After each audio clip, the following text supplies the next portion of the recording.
David, thank you very much for joining me. My pleasure. Thanks for having me. Tell us about the new renovation. Yeah, so just recently finished, as you can see. It's been quite a laborious process, but obviously the proof's in the pudding. It looks absolutely fantastic. It's a really nice environment to work in. Where did the inspiration come from for it? David has to take full credit for that. It was a vision of his, so the first step of the process was to buy the building. Yeah. His vision was always a 3-stage process as such, so once the building was purchased, we started upstairs renovating all the offices, so that's where Joanna, our FD, works. Dave has an office up there in the buying team as well, and we have a boardroom. Second phase was the showroom, which, as I say, looks absolutely fantastic. We're all very, very pleased with how it's turned out. Because we came in, I think last time it was 4 months ago, when none of this was here, and it is borderline like main dealer level when you walk in now. Yeah, we'll get a lot of good feedback from customers, people in the trade. We've had a lot of comments on social media about how good it looks. It's just a nice environment. We wanted to create a very relaxed environment for the customer, hence why we laid it out the way we did. You know, not the old style showroom was very old fashioned. Yeah. 4 salesmen sat at a desk, and when you came in it was a bit of a, you know, for the customers, a little bit of a daunting environment, whereas now we get a lot of feedback saying, you know, there's no pressure, it's nice and relaxed. Yeah. People can grab a coffee. But yeah, we're very, very pleased with how it's turned out. As I say, Dave has to take a lot of credit for his vision. Was social media a big reason for doing it? Yes, very much so. So we did touch on it slightly in the old style showroom. The backdrop probably wasn't fitting with the stock that we held. Yeah. So that was a lot of the vision behind what Dave wanted to do, hence the turntable, the wall, just to stand out, make that a little bit different. You've mentioned yourself on your podcast and on your social media, you've got to be different, and I think this does stand out. I personally haven't seen anything like it. I think even on camera, especially when you see a dealership do a video, it's the standard hex lights on the roof, everything like that. Yeah. And apart from, I'd say, Acklam's, this is the only one with, you got the coloured lights above, which you can change to the colour of any car. Exactly right, yeah. Looks mint. That was, like I said, there was a lot of thinking behind it. Was, you know, how do we promote the brand? How do we, you know, showcase the stock? And this is perfectly fitting for it. Where did the brand David James start? Were you always stocking this type of car? No, so David started a long time ago on the old Vroom site down on Silverlink Retail Park. Yeah. I mean, even in the short time I've worked for David, the growth's been phenomenal. The average price of the car that we sell, the spec, the growth's been phenomenal. From my point of view as a salesman, it's fantastic. Yeah. It's nice, you know, you can go anywhere and sell cars, but you can't come here like we do on a daily basis. M3s, M4s, you know, it's a very, very good place to work. And I said to you when I walked in, even everything outside is in mint condition. Like, you can all tell it's all just been cleaned, and they must get cleaned frequently, but it makes a massive difference when you're showing up to a place. Everything looks like it's prepped and ready to go out straight away. It does. I mean, we're very, very particular on what we buy. Yeah. As you've probably seen from our socials, we preach all the time that we buy all our stock privately, so none of our stock comes from auctions. Yeah. Dave hasn't bought a car from an auction for well over 10 years now. Wow. There's a couple of reasons behind that, mainly because, you know, we can actively, when we source the cars, as I said before, you can go and buy a BMW from anywhere. We pride ourselves on selling the high-end cars with the best spec. The fact that they've come from private owners, when our guys, our logistics team go and collect the car, 9 times out of 10 they're getting driven over 200 miles. Yeah. So they haven't come on the back of a transporter. They haven't just got, there's tons of BMW M3s out there, there's tons of M4s. There ain't many M4s that colour, no, with the quad exhaust, with the spec. That's how we differentiate ourselves, but we're not greedy when we sell them. Yeah. We sell them bang on the market price. We never, ever, ever discount a car. Ever. Wow. And we don't need to. Wow. Do you know what the colour is of that X3? It's almost like Miami blue. So this one, this M4 here, that one's frozen Portomeo blue. We've had lots of Portomeo cars, but not frozen. Right. Now we've got 3 because we've got the M2 there as well. The X3, now you got me on the spot, because I can't remember what that is. It's like a Miami blue. It is, yeah. Santorin blue. I don't think I've ever seen. You got to remember that. Fair play. Santorin blue, yeah. But again, it's an individual colour from BMW. Yeah. Yeah, but that's what we do. Again, there'll be tons of X3M competitions out there, but not many that colour. Do most people come and purchase in finance now, or do they go? Yeah, I mean, I'd probably say around 50 to 60% of our sales per month are on finance. There's a lot of brokerage finance still out there. Has that changed over time? Yes, it has. Again, I mean, there's been loads of mitigating factors recently with the FCA and stuff and their involvement in the court cases for the commission scandal and stuff.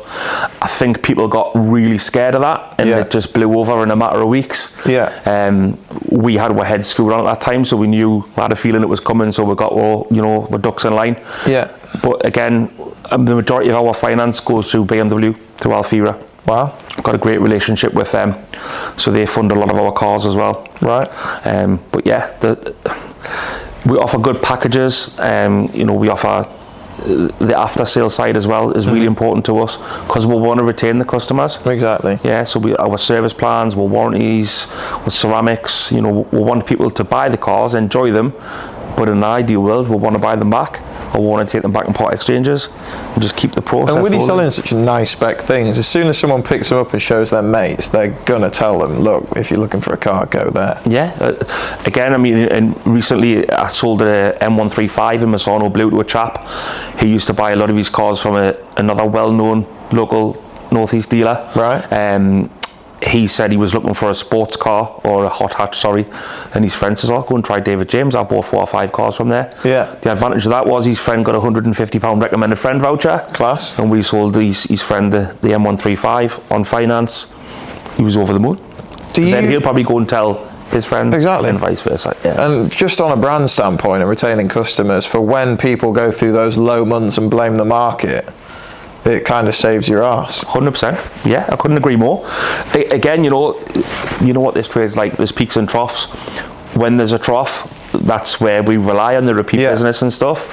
And again, we'll get a lot of it. As I say, I've only been here a couple of years, and I've sold some of my clients 2, 3, 4 cars. Wow. And then obviously family and friends thereafter as well. And even the opportunity to reach out to people that you can.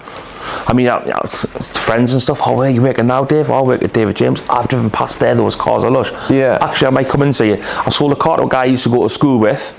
I probably haven't seen him for about 15, 20 years, maybe.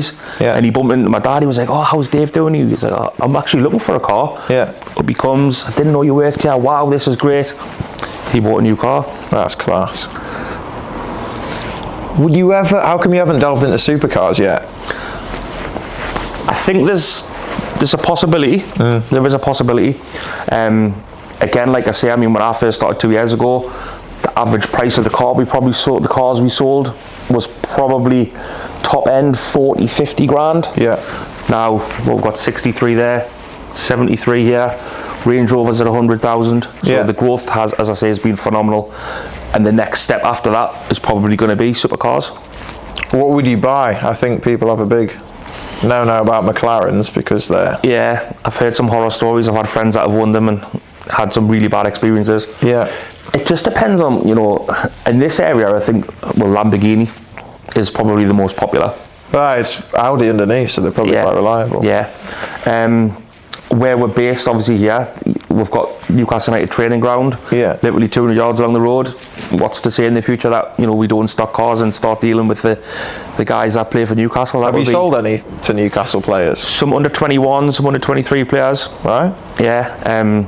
Some guys that have just got their first contract and have a big signing on fee, burning a hole in their training suit. Fair play. But yeah, we've sold a few. Do you push hard on reviews? Yes and no. So we've always aimed, again, I think you just get channeled into, you've got to get your highly rated AutoTrader. Mm-hmm. We did again this year. I think again, you take your foot off the gas when the going's good. Yeah. You kind of just roll with it, and then you'll see a dip in them. But then we'll say this again. I mentioned it with a chap earlier today. He was a little bit reluctant to buy a car at distance. I sent him a video of the business. I sent him a video of the car, explained who we were, who I was, and I just urged him to go and read the reviews. Yeah. And then I just went, I better just check to see where we're at. Yeah. And we hadn't had any for about a week, which is unlike us, but that's probably because we've taken our eye off the ball a little bit. Yeah. So then you quickly fire an email out, guys, we need to jump on top of this. It's hard because you don't want to put the pressure on the customer and be like, oh yeah, please leave me a review. But at the same time, everyone that ever has a bad experience, no matter how rare it is, will 100% of the time always leave a bad review. Of course I will. It's like, you know yourself, if you buy something online and you read a review, you automatically go to the bad ones first. Yeah. It's just ingrained in us as human beings, and I don't know why. I think good reviews and bad reviews, it's how you respond to them. Yeah. I mean, from a review point of view, I think the best thing to do, because we have a lot of great experiences here, and for a lot of these people, these cars are massive investments. Yeah. They're spending a lot of money. We try and make the process as seamless as possible, make it a really enjoyable experience. And then, by the way, can you leave me a review? Exactly. Because if you wait 2, 3, 4 days, they'll say, oh yeah, I'll do it. People are busy. They won't. It's not because they don't want to. It's just because it's not. You're not there in the moment. Exactly. And you don't want to look pushy and message them again. You can't. Exactly right. What do you think the dress code should be in a dealership? I think you guys have nailed it, to be fair. So it's funny you should mention that. So when I first started here, I was quite shocked actually. So, excuse me. So, like I said, the uniform has been ordered for you. I went, all right, okay. Well, I'd never had uniform ordered for us being a car salesman. So I had a polo shirt and a hoodie. And I was like, right, okay. Dave says, I'd just like it to be nice and casual. Yeah. I says, I understand that. So as we've grown and we've obviously, got this nice new showroom, David said, I think, it doesn't need to be a 3-piece suit. As long as you look smart. I've always loved the shirt, been a firm believer in a shirt. Yeah. The tie is a dying thing. It's smart casual. I think it's the best way to go. It matches the brand of the business. Yeah. When people come in, they're not greeted by someone in a 3-piece suit. They think, oh goodness me. I think it's too salesy. 100%. Because we've got a guy who's just started with us, Robbie, and he's come from main dealer network. And he said to me, he was like, Dave, you've got brown shoes on? I was like, yeah. He went, if I had gone to work with brown shoes on, I would have been sent home. And I was like, that's just so corporate. Yeah. We want to be relaxed and look relaxed at the same time, smart casual, like you say, but match what we do and what you want to be relatable as well. Of course you do, without a doubt. And it's very rare where you're going to be relatable in a suit to someone more than you are in something like a shirt and some chinos. Yeah. The thing with this is if somebody rings up and says, I want to come and see a car at 5 o'clock and it's raining outside, I can pull it in and dry it and not worry about getting the suit all dirty and soaking wet. So, no, as we dress is how I see fit. How big's the team at the moment? So we've just recently gone to 4 salesmen. So I'm senior sales executive. Then we've got Chris, who's been here 7 years. Jack, who was actually promoted internally. He used to work in our prep team. Yeah. Done a little bit of sales before. We had a guy who worked with us. He'd left, moved on. We're thinking about, do we need to employ somebody else? David made the decision to employ Jack as a salesman. Yeah. And he's loving it. Really good. Class. You've probably seen him do the videos. He's really well suited to it. His bloopers are fantastic. So there was originally 3 of us, and then Robbie's just recently started in the sales team. So 4 sales guys. We've got 6 technicians, a service manager, 3 valeters, 2 logistics drivers, David, Joanna at FD, and then we've got Kylan and CJ in the buying team. Do you think it's better having everything in-house than outsourcing? 100%. Yeah, you just got total control. Yeah. Total control. The only thing is, a lot of people I've seen that outsource it, they like the fact that they can blame the other company when something goes wrong. Yeah, I've worked in them environments before, and it's tit for tat. You just end up running around in circles and not getting anywhere. I know when the car leaves me, I haven't got to rely on anybody else outsourced to make sure the car's right. We've got a really good process in the way it works. We communicate well between the departments. Yeah. It's a split site business, but the communication's really good. So if I send a car, the cars are all pre-saled, so we know exactly where we need to be prep-wise. So say for instance I sell that car today, I can guarantee I'll be able to get that car out in around about 48 hours. Yeah. But say you outsourced your valeting, and it had been a crap job. You sell the car to the customer. The customer does not care who's done the valeting. You're going to get the blame every single time. Yeah. So why would you not have it in-house when you can actually control it? I've said that to people before. So say for instance a valet. So if a car comes up and the valet isn't great, and I'll say to the valet, as I was like, with the best respect in the world, the guy bought the car from me. So if the car isn't prepared, like I said it would be, that's on you. It's not on me. Yeah. So then it's naturally going to come down the line to you. So if everybody's on board and we're doing it right the first time, happy days. Happy days, Happy days. And it works very well. David's got his finger on the pulse. He knows exactly what's going on. He doesn't miss a trick. Yeah. But that's why he's successful, and that's why the business is so successful, because everything has a process and it's followed to a T. Yeah. Last time I spoke to David, he was very big on social media, and this was before you'd done the showroom. Yeah. And everything like that, and even started getting on camera. How was everything going Instagram, Facebook wise before? How have you been able to track things, if at all? Well, haven't, if I'm brutally honest. We knew that we needed to get on board with it. I think Dave just wanted to wait until we had, you know, the environment to do it properly. Yeah. And stand out. We didn't want to be like everybody else and just doing generic videos of cars and stuff. Having this backdrop now, we did a few, not outsourced videos as such, but we would leave the premises and go to like Gosforth Park in the woods and take videos. Yeah. That worked quite well in the summer. So we tried that a little bit. But now that his main focus is on socials, his son Harry does all our socials in the background, does a very, very good job. He takes all the pictures of the car, which we get phenomenal feedback on. Yeah. Amount of people that'll say to us, you know, your cars are presented so well. Again, that helps us sell. I've seen the photos, they look incredible. The photos are absolutely phenomenal. They weren't bad to begin with, but now... But when you're on a listing site against thousands of other garages, photos, having a proper photographer makes a massive difference. It's crazy to me how many people I've seen still photographing Ferraris with an iPhone. Yeah, it's nuts, absolutely nuts. But that's how we used to when I first started. So the salesman would bring the car in, photograph the car, advertise the car, park it outside, price board, etc. Now we've got Harry, who just does all of that for us. Yeah. And the difference it's made to us as salesmen, it's afforded us a little bit more time to spend time doing deals. But I mean, hands up, he's better suited to it than me, and he does a phenomenal job. Yeah. Hence why we get such good feedback on it. Yeah. I'm sure you've seen, I think a lot of people have seen, I mention AutoTrader quite a lot, in not the greatest of ways. Yep. I do believe they are eventually going to die, and pretty fast in the next few years, the way social media, AI, all that's going. Yeah. What do you think it would take for something to be able to compete with a platform like AutoTrader? Because we saw with Yellow Pages, that almost died overnight when AutoTrader brought out an online network where you can search and look for cars with live photos. What do you think it would take to get a lead as qualified as someone on AutoTrader from somewhere else? Do you think social media could be the next thing? I do believe so, yeah.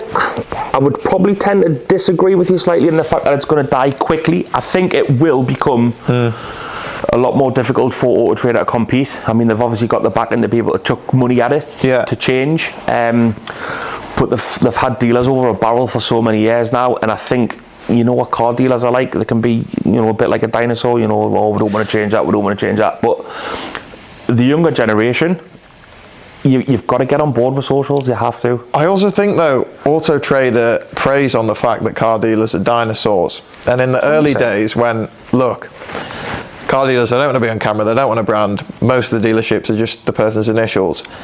We'll be your brand, we'll be AutoTrader, we'll do all the marketing, and you'll pay us a fee every month to list your cars. And once everyone's got on it, they've gone, right, well, we can just ramp the price up. No one's got a brand, no one's going to be bothered to make a brand because they're using ours.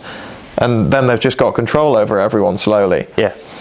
But at the start, if everyone did build their own brands, I think we'd be in a different time zone. Yeah, and the market would be completely different. Be totally different. Again, they do prey on the fact that, you know, people don't like change, especially in this industry. I go to coffee shops that do more with branding and talk about their staff than a car dealership. A lot of them almost want to hide away from it. They're like, I don't want to be seen online, but that really doesn't look good when you're selling a £30,000 plus product. No. It's almost not a business, you're just relying on a website. I think what socials allow you to do is shout about your business, shout about your product, whereas AutoTrader, they just strangulate you. Yeah.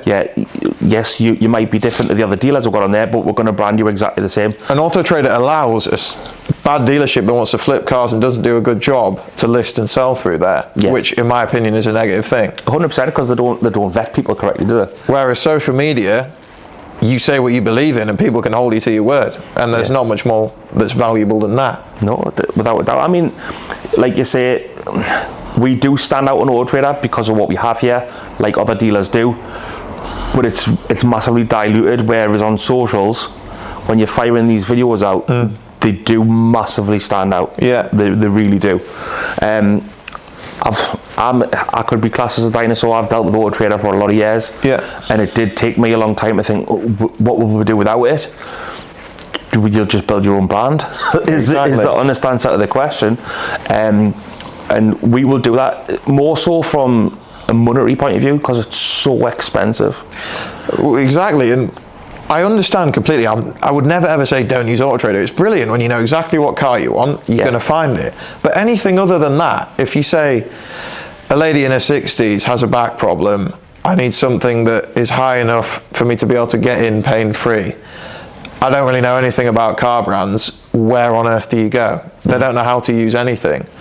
Whereas if there was a system where when you don't know what you want, you're not interested in cars at all. Like no one's dream car is a Vauxhall Astra. No. They want something that's reliable, that's going to get their family from A to B and not break down.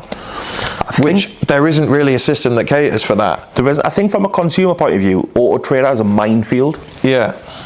So obviously when we're pricing cars or we're doing part exchange or we're buying cars, I go on AutoTrader, you see what the cars are selling for.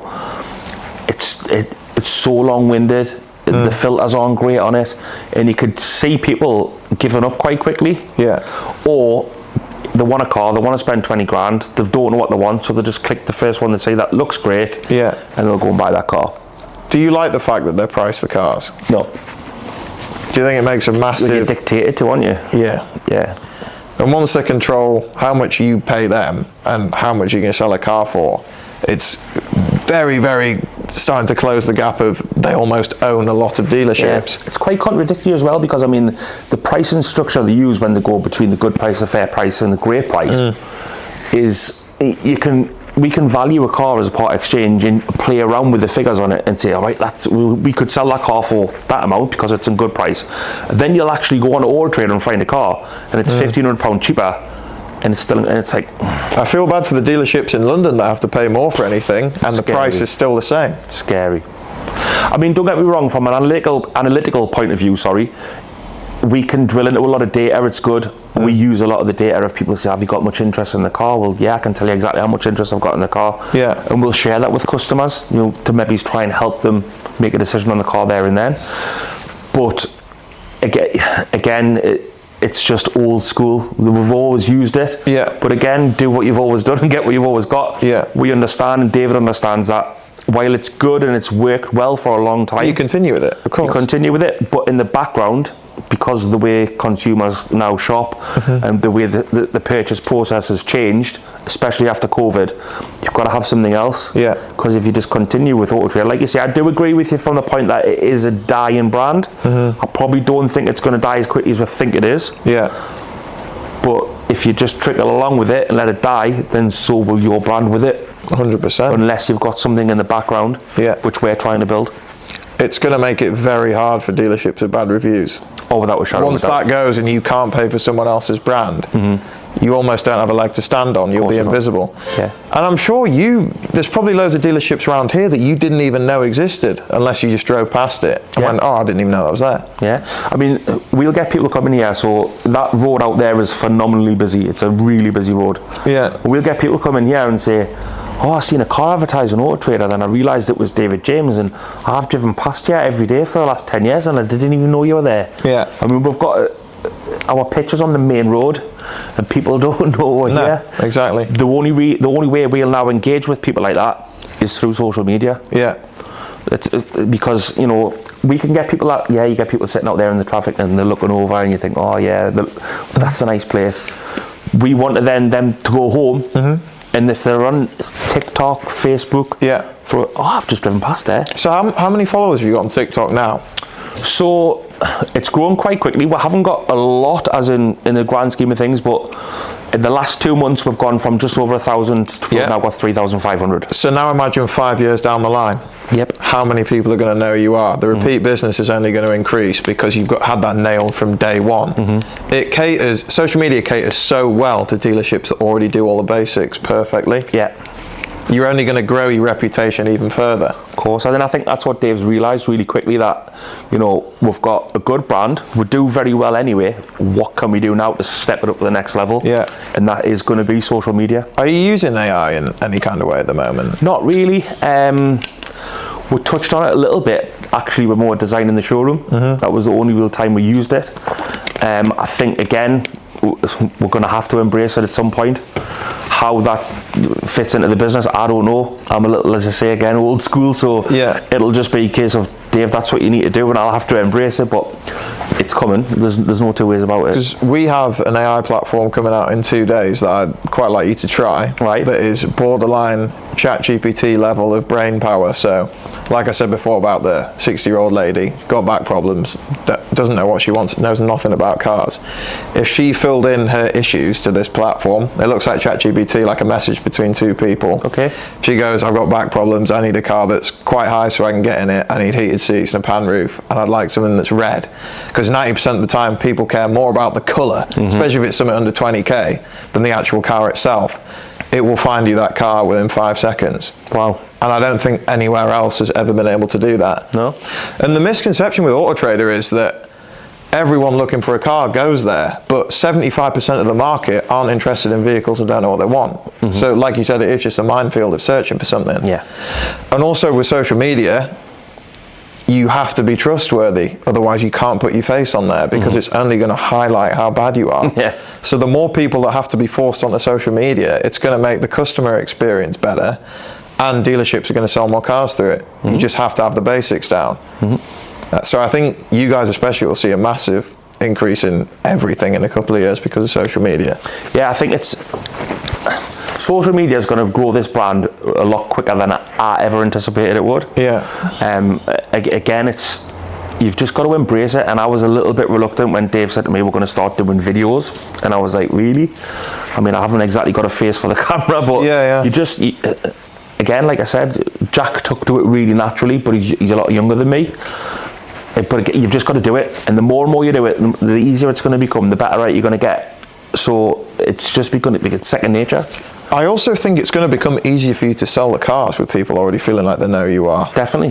Have you taken any of the TikTok leads that have come through? Yeah, so the Hyundai video that I did, so it just blew up massively. I don't know why. I don't understand. I'll be honest how TikTok works. Yeah. I've heard the word algorithm before and stuff on Facebook and Instagram. As you mentioned earlier before we started the pod, that it doesn't work on an algorithm basis. But I put the video on the car, and it was just like a ticker tape. The views were coming through. 3 phone calls on the car, guy. I've just seen a car on TikTok, and that blew my mind. I was like, you're talking within the space of a couple of hours. Yeah. Within another 2 hours, he was passed on finance. Yeah. And I was like, we're onto something here. And there was no messing about, because they've seen a personality on a video, whereas AutoTrader, it's probably like talking to a person that doesn't know who you are. It's just like a sales call. Well, the guy who bought, he went, you sound like the guy in the video. As I said, I was the guy in the video, and that was nice. And that, I was like, oh yeah, there's definitely something in this. Yeah. About a week after that, I went on holiday. Jack did a video on a Porsche Taycan that sold the same day on TikTok. Yeah. Again, we've done a BMW. I think we've probably done 4 or 5 cars on TikTok videos. And it's what, your first month of doing it properly? Doing it properly, yeah. Oh, that's insane. Considering AutoTrader will be what, 200 quid a lead? Easy. Conversion, yeah. So you've saved yourself almost $1,000 from using TikTok, taking 10 minutes out of your day to film a video. Yeah. I think as the generations obviously drift off, you've still got, because our clientele can be anybody from 17 to 70-year-old. Yeah. Basically because of the type of stock that we sell. The guys who will go on AutoTrader, the old school guys, will naturally drift away. Yeah. Once they drift away, as I said earlier, we've got to be able to have something in the background where all the younger generations, the 25-year-olds up to 30-year-olds, that's where they're going to be looking for cars. 100%. They'll be looking for cars without even realising they're looking for cars. Yeah. I mean, the guy who bought that Hyundai, and I said to him, were you in the market for a car? And he says, well, I'd been thinking about one. And then that's blasted. So the TikTok video made him buy the car. And he openly admitted that. You're never going to get that from an AutoTrader ad. No.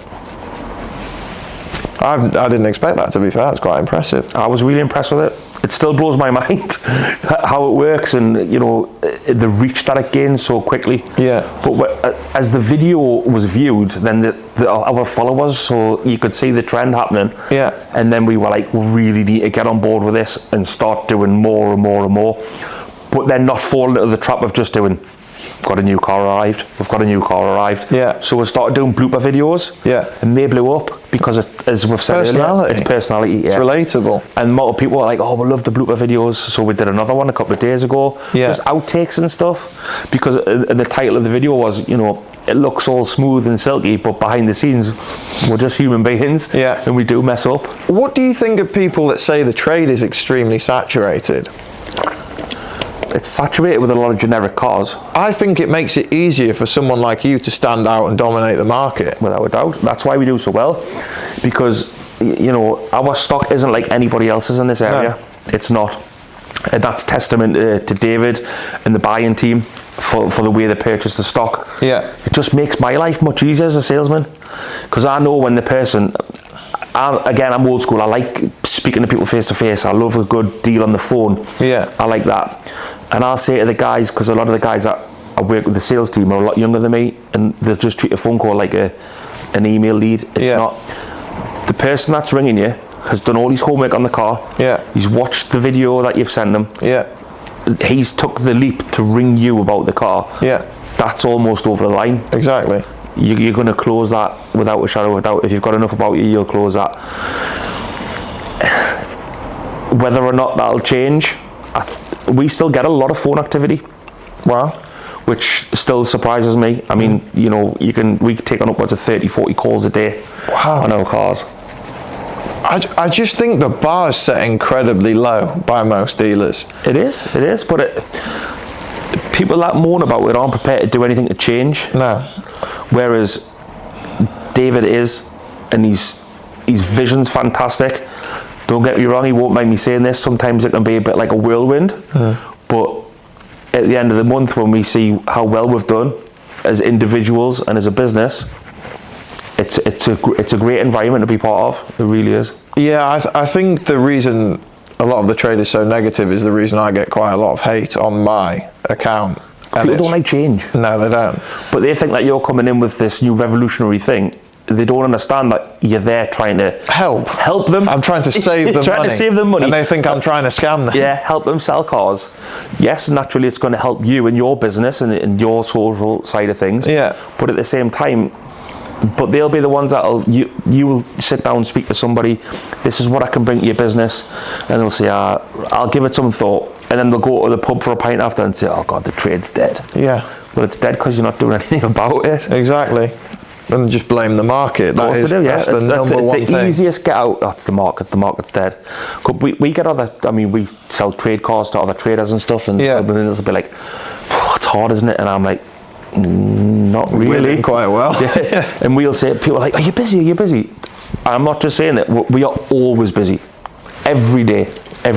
Yeah. Even on days off. So when was the last time you had a bad month? As a business or as a salesman? As a business. We've never, and I can categorically say this, growth month on month as long as I've been here in 2 years. Market can't be that dead then, can it? It's not. We've obviously got individual targets set as salesmen and stuff. I've never missed one. Yeah. And it's not just because I'm the best car salesman in the world, it's because I've got the best stock to sell in the best environment. Yeah. And we're backed by processes, management team. This job, it can be very, very difficult at times, but it's only difficult from my point of view is because of the volume of cars that I sell. Yeah, and that's the best problem to have. It's the best problem in the world. I mean, I very rarely go home and my wife will say, how many cars have you sold today? Yeah. And I'll be like, I never say none. Yeah, yeah. You might, go the odd day where you've got a few leads tickling over and stuff, but at the end of the month, I think what a lot of car dealers they'll get a lead and it'll be come through on a Monday, I'm interested in your BMW. Yeah. That's not a lead.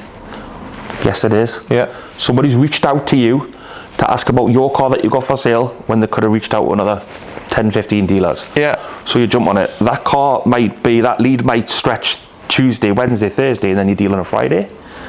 But these dealers that say, no, it's the market, they won't jump on that. It's almost like salesmen aren't salesmen anymore. They're not. Unless it's falling in the lap, they're not interested. And that's why I think people rely on AutoTrader again so heavily.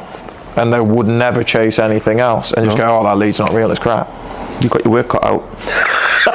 I love it. It's a good challenge though, isn't it? Right. It must be pleasing for you though when you get a lot of rejection and then all of a sudden you'll get somebody on board, and then they'll start saying that, you know, it comes to fruition. You'll be like, I told you so. I think the fact that I'm the only one that puts my face on camera in this space, the fact that I'm on it before, and it's that unbelievable that when it comes into fruition and it does work and everyone sees it, I'll be that far ahead of anyone else that wants to try it, because I started way before anyone believed it worked. But eventually it will be worth it. It'll work, there's no doubt about it, because it's just the way the industry's got it. And it's not just our industry, it's every industry. Yeah.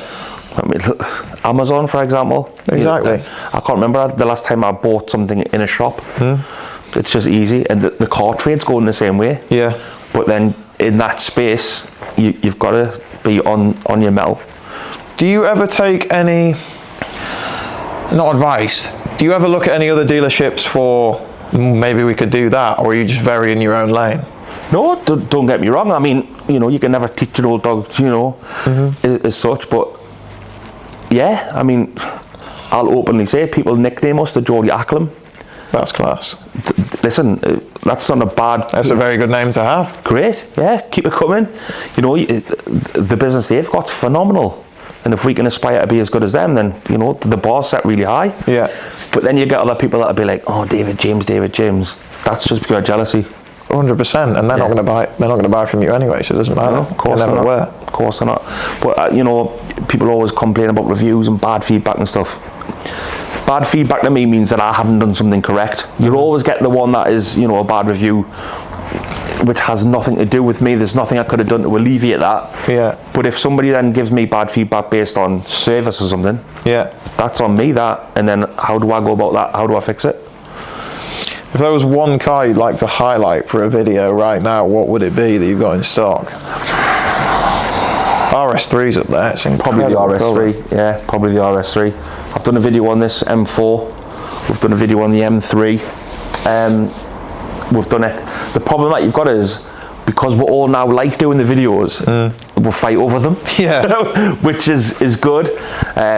Jack loves doing them. So when the cars go, I want to do that, I want to do that. So it's like, which is great because he's very good at it. I think we've all got to get involved. Yeah. I mean, when Robbie first started, give him his due, he went, listen, this is well out of my bag, but I've got to do it. And he jumped on, and the bloopers are great, and you know, we had a bit of a laugh with him, and we were running through his videos when he was doing them.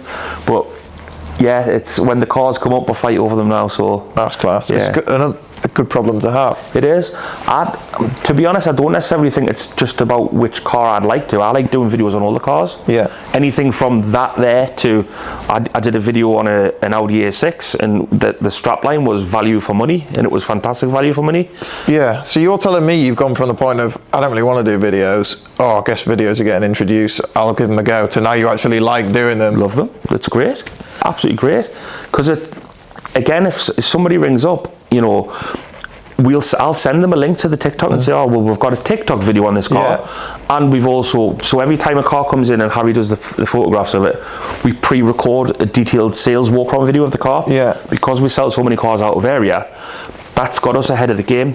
We used to have to take a car off the pitch, bring it inside, wash it, dry it and stuff. Because we've now got that process. Yeah. Don't get me wrong, because of the type of cars we sell, are they actively looking at 2 or 3 cars at the same time? Probably not. If it's something a little bit more generic, they're probably looking at 2 or 3 cars. So if they send an inquiry through to David James, they instantly get a video on the car. Yeah. Straight away. Regardless of how hot the lead is. Yeah. Because then that sets us apart. It makes you so... It's not even like the bar's that high to do that. It takes you, what, 5-10 minutes to do that video? Well, when we first, you know, floated the idea as such, the guys were like, oh yeah, but you know, sometimes when you send a video, it's not a hot lead. That might then make it a hot lead. Yeah. So now it's the sales process. It's part of our process. So the phone will ring, or we'll get an email. I'm interested in your BMW. Right, no problem at all. Engage with the customer. Got a part exchange. Send me the details through. In the meantime, I'm going to send you a detailed sales before the ask. Yeah. And then they've got it, and then they're looking at the car, Some of these videos we send get viewed 50, 60, 70 times before the person will commit to the sale. Do you try push for people to come in an appointment or come in and drive the cars, or would you try and do it over the phone? It's a difficult one, again, because of the stock profile. People, again, like I mentioned before, cars go down to Plymouth, we'll go to the top of Scotland. We had a guy from Guernsey buy a car the other day. Wow. So people will come far afield to buy a car. Yeah. Now that we have this environment, we're trying to treat it like a bit of an experience. Yeah. We want them to come down, the car will be parked on here, the lights will be on, we'll take handover photographs, and it just creates that relationship. Not everybody wants that. No. So we will try and do a handover in the showroom if we can. But again, we've got the logistics team, so we can handle remotely, not a problem at all. The same process, the videos and everything. When the car, before it leaves us, we do handover videos. Yeah. I remember when I last spoke to David on the phone, he said you guys were thinking of doing some podcasts in here. We did mute the idea, yeah. Do you think you will go ahead with that, or? I don't see why not. Obviously, it takes a couple hours instead of 10 minutes, but you film a 2-hour podcast, you can get 100 videos out of that you can spread out. And it's so much more of a personal touch to people actually getting to know who you are. Yeah. I think the good thing about podcasts is now that we've got a stronger following on social media, when people see that, they're going to engage. Oh, there's Dave, I bought a car off him. Exactly. I'm going to watch that. Or you send it to your mate who's looking for a car. Yeah. Definitely. How many young guys have you got on the team now? What do you class as young? So, say very young, like under 22. In the sales team? In general? In general. 4. Right. And was that on purpose or just because of what they showed you when they came in? Not necessarily. I think it's in certain departments you're going to naturally have younger guys in the prep team, mainly is where they're based. The advantage we have is it's really easy for us to source staff. Yeah. Because young guys that love cars, they want to work here. You have the nicest stuff. Yeah. I mean, the staff turnover is it's minimal. Yeah. Minimal. We don't turn over staff, we just grow. Wow. So I mean, since I started here, we've probably employed another, if I said half a dozen people, I'd probably be bang on in 2 years. Would you guys open a new site? Don't think so. Wow. Don't think so. We don't need to. No. We don't need to. As I mentioned before, we are a split site, so we've got the prep centre down the road where we do a lot of the work, the prep on the cars. We've got an additional unit where we do dechroming, where all the cars get valeted and stuff. So we have extra space to accommodate stock. Yeah. And again, going back to what I said about being like a conveyor belt. Yeah. We've got a back stock of cars ready just to replace the ones that are sold on a daily basis.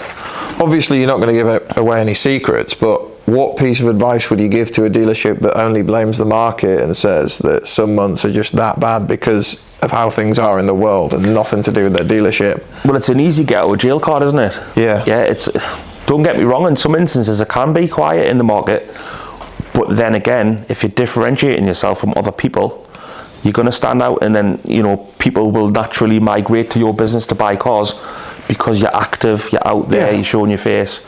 If you continue just to rely on AutoTrader, don't change your stock, don't embrace socials, and just keep muddling along. And you say the market's bad. There is one person in the country for that car, no matter what time of day it is, no matter what month it is. There is always a buyer that, if they'd seen it, would have that car. Yeah. I mean, I've been doing this a long time now, and you used to be able to dictate, through the year when you're going to be quiet, so you knew when to take the holidays and stuff. That's not the case with this business. Yeah.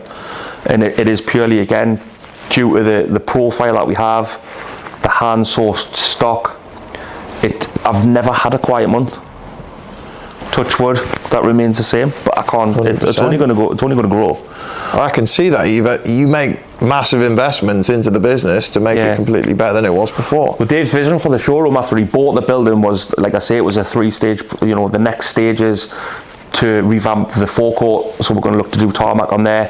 The 3rd stage will be to completely clad the building, so it will stand out massively. Do you think a lot of dealerships are very hesitant to invest in themselves? Without a doubt, but if it's anything that's not going into another car, they don't want to do it. They don't know, but they're the ones that are stuck in a rut that blame the market. Yeah. You've got to have vision. You have to. You've got to look outside the box. Pardon the pun, but again, these dealers that blame the market and consider, it's the market. It's not the market. It's your market. Yeah, if it was the market, everyone would be doing. Of course they would. Yeah, and we get the dealers that come in here and they'll say, "Oh, the market's dead," and I'm thinking. And they'll ring their mate up asking, fingers crossed that they're going through the same thing that they are. Otherwise, they'd have to accept the fact that it might be their own fault. I got sick of people saying to me, "Oh, the market's dead," and I just started to agree with them. Because then you get the jealousy. Well, how come you're busy and we're not? Well, I don't really want to go into it, but you know, they'll say, "Oh, that's the market." Yeah, it's the market. Yeah, it's not the market. It's just accountability. Of course issue, it is. really. Yeah, of course it is. But that again, the accountability issue is the thing that's stopping them from growing and doing a proper service towards customers and building a brand. The amount of people that have told me brand is stupid, and I don't know what I'm talking about. The most common comment I get now is, "Well, have you ever sold a car?" What difference does that make? Exactly. Business is business and brand is brand. If brand isn't important, why do McDonald's and Coca-Cola do so well? Brand applies to everything. Of course it does. Of course it does. Yeah. What's the next plan in the next few months for this place? So, as mentioned, the next step for the renovation is the forecourt. So that's going to get completely tarmacked. And then early next year, the whole building's going to be clad. Yeah. That'll be that finished. And then obviously, that's when we'll probably look to go next level, higher level stock, higher level cars. Yeah. Because we're going to attract higher level clientele. It's good. It's exciting times. Do you sell to many famous people? Yeah, we have done. Is there anyone you could name? Someone that people would know? Not really, no. Not without getting in trouble, that's for sure. Yeah, fair. I can imagine a lot of people don't like having that. They don't, no. But yeah, I think it's going to go that way. We're starting to see a lot of high-end clientele now. Yeah. Yeah. That's good. It is good. And don't get me wrong, you know, that's not going to make us just look at high-end clientele. We'll still be David James, you know, we won't forget where we've come from, and we'll still look after our customers, because we've had a couple of people going, "Oh, it's really posh in here now." Yeah, but we'll still value your business and you'll still be treated exactly the same. Just because it's nice and shiny and all new in here doesn't mean we're any different as sales guys or people. We haven't changed. No. We'll roll with the times and the changes, but we're still the same guys. Would you recommend being a salesman to a young aspiring lad or lady? So it's funny you should mention that. So there's two members of my family. So my son's turning 16 next week, and he was like, "I might do your job." And I said no to him. Right. But I've got a niece who loves cars. She's mad about cars. She's actually a technician for Mercedes-Benz down in Lincolnshire. And she was up the other week and she was like, "I'm thinking about getting into the car sales side of things." I went, "Go for it." Wow. If you look at other high-end garages and stuff, the female sales person will do phenomenally well now, especially with socials. Yeah. Oh, you can see it makes a massive difference. The only thing is you get quite a few horrendous comments when it's a girl you have employed. You're never going to be able to stop that, but it is incredible how many horrendous blokes it appears to be online commenting that crap. And they'll all have their wife and kid in their profile picture. It's horrendous. The reason I said no to my son is because I've been doing this a long time now, and I've grown through the stages of how this trade has changed. Yeah. I started as a mechanic, so I've worked on every side of the counter in this trade. Yeah. Being a mechanic, I've run workshops, I've repped in the motor industry, and I've done car sales as well, and it's changed massively. The only way I would say for a young guy to get into the motor trade is car sales would be to do what Harry does. Right. Socials. That's where they'll fly. I think the opening for a content creator in a dealership's just gonna fly as well. I think even having a team of them, like Acklam's have, I think more than 5 people in a social media team. It's nuts, isn't it? But it works for them. Of course it does. Well, the proof's in the pudding, isn't it? That's why everyone knows who they are. I think what we might start to do, which Joe from Acklam's done, a day in the life of Joe, a day in the life of Dave, a day in the life of Jack. Personal touch. Yeah, this is how I start my day, this is what I do, and then introduce a phone call with a customer, a handover video, so people will then come and buy a car from Jack, from Dave, from Robbie, from Chris. Yeah, exactly. It's just, I think even people involving their own families in the videos, it's like, oh, these guys are relatable people. They're not just flashy wearing suits trying to sell me something. But I mean, I've had again, people who I haven't seen for months, I heard from for months, I'll get a WhatsApp message, your videos are great. Yeah. It's like, All right, okay. I didn't realise you'd be watching them, but everyone sees them. It's frightening, scary. In a good way. In a good way. So how long have you been in the trade for? So I started when I was 13 years old. That's the youngest I've ever heard. Yeah. Just doing odd jobs part-time in garages. Yeah. I'm 44 this year and I've been in the motor trade all my life. Wow. Entering your prime. I did. Yeah. I am entering my prime without a doubt. But again, it's changed so much. COVID was a massive change for this business. What happened during COVID? It was great in the sense that we've never been so busy, but it changed the way people buy cars. Yeah. It was, that was when we first introduced test drives without being accompanied in the vehicle with people. Yeah. Which is now just a given. People go out. I think that massively helped. There's nothing worse than going out with a salesman in the car. Of course. Because you feel like you're in a driving test. The online buying. It was a funny time. It killed the market in the sense of the price of the cars. Yeah. And we're still seeing just the back end of that now, where people are trying to come out of vehicles they bought in COVID. Yeah. Huge negative equity, which is a bit of a killer for people, but it massively changed the industry. The last thing I want to touch on is, what do you think of SOR? It's a funny one. So we've touched on it and we've done all right out of it. But that said, it has to match our business, has to match our profile, has to match our stock. We will not go down the route of having a McLaren sat in here or a Ferrari sat in here in SOR, because it doesn't fit our bag at this moment in time. As we naturally grow and progress into supercars, hypercars, that will obviously become the norm. The norm, it'll have to. I don't mind it, but I presume you're asking that question based on what's happened. It's put a very well-known business under. Yeah. Quite a scary thing, but you can see when there's that many buybacks in a short space of time, frightening. Can ruin your whole business. Yeah, it just proves, it looks, all silky on the outside, but you couldn't run a business on SOR. No. Which I think is what they tried to do. Hand grenade. Yeah. Hand grenade. Just waiting to go. Yeah.